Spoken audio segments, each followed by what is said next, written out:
As you can see from the date, I wrote this the day after the first part 1 factor tree, radical tree, simplifying radicals worksheet. So it has the evaluate section. Get used to the word. Don't ask me on the math test what evaluate means. It means decimal. And again, I wrote this for an Algebra 1 class, so all we did was square roots on the calculator. Again, you're going to have to know how to do roots other than square roots. In part 2, I reviewed making factor radical trees, so to speak, for only single branch trees, because that's all we had done. And at the bottom of the page, I mentioned something that you might find interesting, which is why I included it on the sheet. Down here in the bottom left corner, in part 3, I added another perfect square to your list. You may have seen a number that had this perfect square in it on the previous page, and if you were doing shortcuts, you might very well have used this number, but I'm pointing it out to you now for those of you who are planning to keep it simple, and that's square root 100. It's nice because any number that ends with 2 zeros automatically has 100 in it, and the tree splits very quickly into the square root of 100 times the square root of 2. And you can use this sort of shortcut even if we're keeping it simple.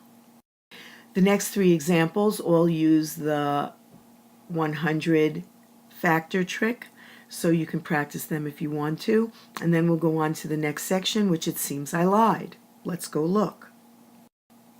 Actually, I didn't really lie. The original sheet, which I wrote on 3-5, didn't have any double trees in them, but because I knew I was rewriting all these dittos for you, and yes, it took me all day yesterday to do this, which is why the videos didn't happen until a day later, I included double trees in this ditto just for you.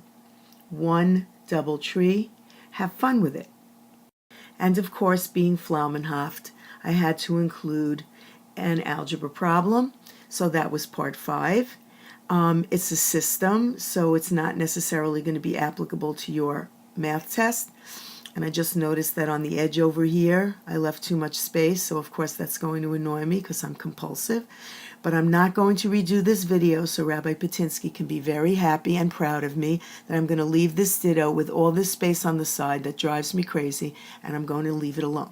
At any rate, this is a system of equations, which is very good for you to review, but on the math test we're going to be doing only x squared equations, and that's not this. So again, for those of you who are also considering ACTs or SATs, for those of you who think ahead to the final exam, it's certainly not a bad idea to practice number 15 at some point in time.